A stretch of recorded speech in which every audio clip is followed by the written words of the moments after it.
Essa noite eu queria que a gente pensasse um pouquinho sobre o Natal. Natal, na verdade, a gente não foi uma data cristã, não foi uma data criada, né, pela palavra de Deus ou pelo Evangelho. O Natal foi criado muito depois, a ideia de Natal surgiu, né, com a Igreja Católica, que aproveitou e criou essa data, né? Mas a gente aproveita a criação dessa data para a gente falar um pouquinho de Jesus. A palavra de Deus diz isso, né? Nós devemos aproveitar as oportunidades e falar de Jesus Cristo. Então, o que é Natal? Natal não tem nada a ver com as coisas de Natal, por incrível que pareça. Por exemplo, Natal não tem nada a ver com Papai Noel, né? Natal não tem nada a ver com neve. Natal não tem nada a ver com White Christmas. Quem conhece aquela canção americana? I dreaming of a white Christmas. E eu fico impressionado com... Eu estava outro dia fazendo um trabalho num lugar comercial e estava tocando, sabe quando deixa assim no FM, tocando várias músicas de Natal? E eu estava observando aquelas letras das músicas e não tem nada a ver com Jesus. Tem a ver com Baby, it's cold outside. Né? Então não tem nada a ver com Jesus. Se você pensar bem, Natal não tem nada a ver com as coisas do Natal. Assim como Páscoa também não tem nada a ver com coelhinho. O mundo deturpa tudo, né? E não tem nada a ver. Então eu queria falar um pouquinho sobre o que é Natal hoje. Interessante que a Bíblia não comemora o nascimento de Jesus. A Bíblia comemora a morte de Jesus. Interessante isso. Se você pegar 1 Coríntios capítulo 11, versículo 26, o apóstolo Paulo diz assim: porque todas as vezes que comeres esse pão e beberes o cálice, falando da ceia, anunciais o quê? A morte do Senhor, até que Ele venha. Então vocês vejam que foi criado um cerimonial por Jesus Cristo para celebrar a morte dele. Jesus nunca falou assim: ó, turma, eu quero que você se lembre do meu aniversário, hein? Mas Ele falou o seguinte: eu quero que você se lembre da minha morte, daqui até eu voltar. Amém? Mas já que criou-se essa data para celebrar o nascimento de Jesus, então a gente aproveita da seguinte maneira. Primeiro, eu quero falar 4 pontos rápidos para você sair daqui sabendo algo sobre isso. Primeiro, o nascimento de Jesus significou paz de Deus com os homens. Diga amém a isso. Amém. Em 2 Coríntios, capítulo 5, versículo 19, o apóstolo Paulo diz assim, que Deus estava em Cristo, reconciliando consigo mesmo o mundo inteiro, não lhes imputando os pecados. Só esse versículo do apóstolo Paulo dava para a gente pensar muito aqui. Amém? Porque hoje em dia tem muita igreja que está imputando pecado a todo mundo que entra. E Deus falou o seguinte: mandou Jesus para fazer reconciliação com o mundo pecador. Deus já está reconciliado com o mundo inteiro. É o mundo que não sabe disso. E a palavra de Deus diz que nós somos embaixadores desta palavra para dizer a este mundo perdido: ei, Deus já se reconciliou com você, se arrependa e agora faça a sua parte, reconcilie-se com Ele. Então, o nascimento de Jesus é o seguinte: paz com os homens. Deus já fez paz com os homens. Deus não está irado com a população da terra. Você quer ver como isso é verdade? No livro de Lucas, capítulo 2, versículo 14. Quando os pastores estavam pastoreando de noite, chegaram vários anjos e apareceram aos pastores de ovelhas, no meio do campo, e disseram o seguinte: glória a Deus nas alturas. Os anjos falando. Presta atenção nessa frase. Glória a Deus nas alturas, paz na terra, boa vontade para com os homens. Olha o primeiro anúncio do Evangelho. Os anjos estavam dizendo o seguinte: está para nascer alguém aí, e faltava poucos minutos para nascer Jesus, E os anjos chegaram dizendo: glória a Deus nas alturas, agora chegou a paz de Deus com os homens. Antes de Jesus, Deus estava afastado dos homens. Deus não podia ter comunhão com homens pecadores. Deus era um Deus irado. Deus era um Deus que exigia santidade, e se o homem não conseguisse, ele mandava castigo. Agora, em Jesus, os anjos chegam e falam: agora existe boa vontade de Deus para com toda a humanidade. Glória a Deus. Isso é evangelho, Ana. Evangelho significa boa nova, boa notícia. E os anjos foram os primeiros a proclamarem essa verdade, que Deus estava fazendo a paz com os homens. Glória a Deus por isso. Então, primeira coisa, o nascimento de Jesus significou paz de Deus com os homens. Segundo, o nascimento de Jesus trouxe Deus em pessoa para estar com os homens. Que coisa maravilhosa pensar nisso, não é, igreja? Maravilhoso. Porque lá em Mateus capítulo 1, versículo 23, a gente lê o seguinte: eis que a virgem conceberá e dará à luz um filho, e ele será chamado pelo nome de Emanuel, que do hebraico traduzido é Deus conosco. Então veja, quando o anjo falou isso, né, para Zacarias, ele disse o seguinte: o nome do menino será chamado pelo nome de Emanuel. Você vai perguntar para mim: pastor, mas o nome dele não é Jesus? Por que ele será chamado Emanuel? É porque Emanuel não é um nome propriamente dito, é um título. O anjo também disse a Maria e a José que o nome de Jesus seria Yeshua, que significa em hebraico Jeová é Salvador. Então, para quem não sabe, amém? Yeshua significa Jeová Salvador. Presta atenção no que eu vou falar aqui, igreja. Quando alguém chegar de alguma seita, batendo na tua porta de 2 em 2 e dizendo que Jesus não é Deus, você fala: pô, Jesus é Deus, começando pelo nome. O nome de Jesus significa Jeová Salvador. Jesus é o Salvador em pessoa, é o Jeová que desceu do céu para habitar entre os homens. Amém? Emanuel significa o quê? Deus conosco. Nunca antes na história da humanidade, não na história desse país, né? Você já entendeu o que eu quis dizer, né?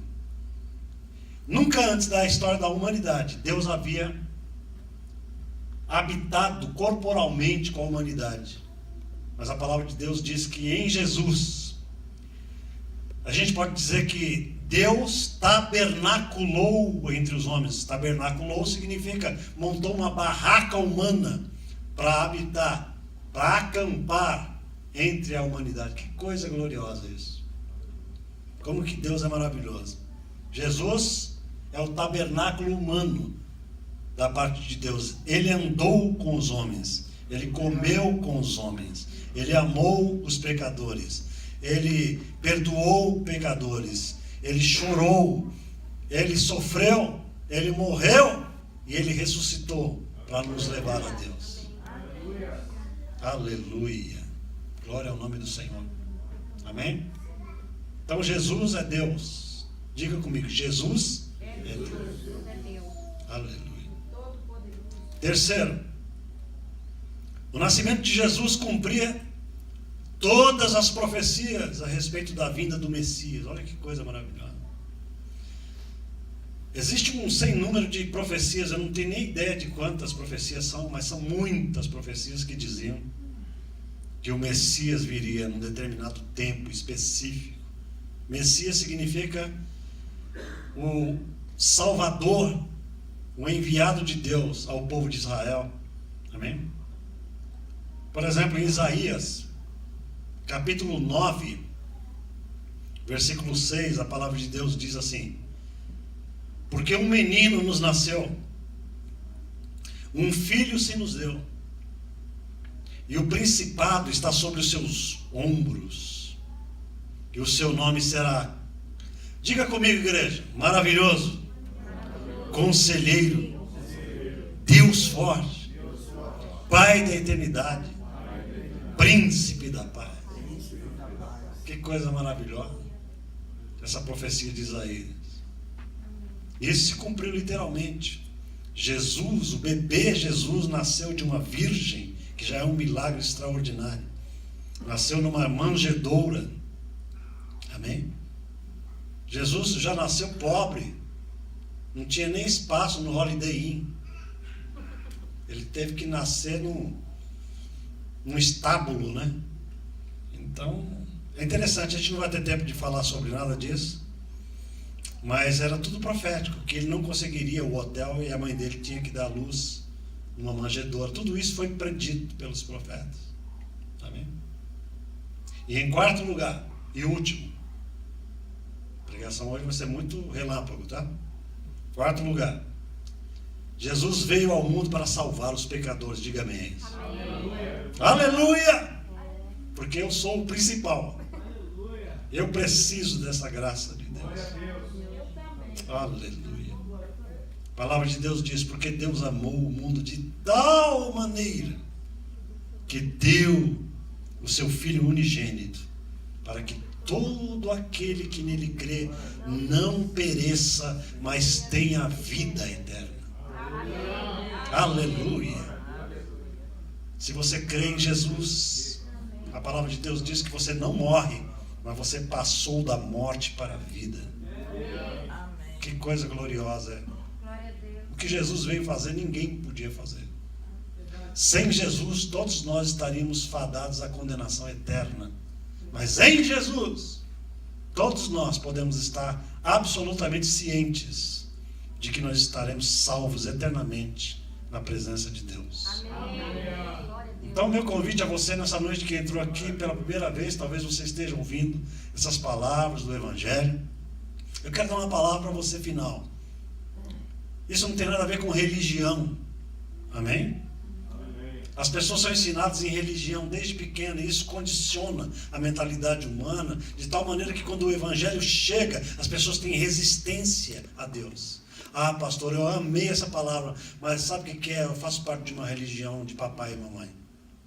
Ah, eu fui criado em tal e tal religião. E Jesus está falando o seguinte: que aquele que não deixar religião por amor ao seu nome, não é digno dele. Não está escrito isso na Bíblia, mas Jesus disse assim: aquele que não deixar pai, mãe, cultura, dinheiro, tudo por amor a ele, não é digno dele. Amém? Então hoje à noite é uma noite de salvação. É uma noite que Jesus possa nascer no teu coração de verdade. Aliás, eu quero fazer um convite a você que é católico, por exemplo, ou de outra religião. Não deixe de vir a essa igreja. Eu quero todos os católicos aqui comigo, em nome de Jesus. Amém. Quero mesmo. Quero os espíritas, quero os católicos, os budistas, porque vocês terão chance de ouvir cada vez mais quem é Jesus. Vocês conhecerão melhor quem é Jesus. Faça o seguinte, eu estou falando sério, tem muita gente que vem para os Estados Unidos e frequentava igrejas católicas no Brasil. Chega aqui e não se acha mais. Ah, pastor, eu não entendo nada que esses caras falam na igreja católica. Então venha para cá.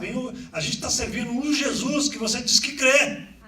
Amém. Vamos encher essa igreja de gente que diz: eu sou católico, mas a gente quer cantar aí. Pode vir.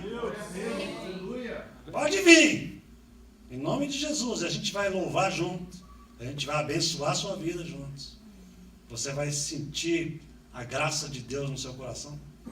Amém? Vai ser maravilhoso. Amém? Faço esse convite para você. Nós vamos cantar uma canção que fala exatamente essa profecia de Isaías. Né? Eu vou ler novamente. Essa canção é linda. Ela diz assim: porque um menino nos nasceu, um filho se nos deu, e o principado está sobre os seus ombros, e o seu nome será maravilhoso, conselheiro, Deus forte, Pai da eternidade. Que coisa maravilhosa esse título, né? Pai da eternidade. Pai da eternidade é uma coisa muito louca, né? Pai da eternidade, príncipe da paz. Está falando de Jesus Cristo aqui. Eu quero que os irmãos cantem essa canção. E você vai ouvir muito bem as letras dessa canção. E em seguida nós vamos orar. Amém? Você vai ficar de pé no final dessa canção. E se você ainda nunca entregou sua vida de verdade para Jesus Cristo, esta é a noite da sua salvação. Esta será a noite que você será inserido na presença de Deus de verdade. Você vai falar: Deus, eu recebo Jesus como meu Senhor e como meu Salvador esta noite nesse lugar. Deus, eu não entendo nada de Bíblia, não preciso entender nada ainda. Eu não entendo nada do que esses crentes falam. Às vezes eu acho eles tudo muito louco. Mas eu quero receber Jesus, porque eu já entendi que se o meu coração for aceitável a Ele, Ele me dará vida eterna. E sem Ele eu não conseguirei cumprir a vida eterna. Eu não estarei contigo. Entenderam isso? É muito sério o que eu estou falando aqui. É uma questão de vida ou morte. É uma questão de eternidade. E você decide. Amém? Você decide essa noite em nome de Jesus.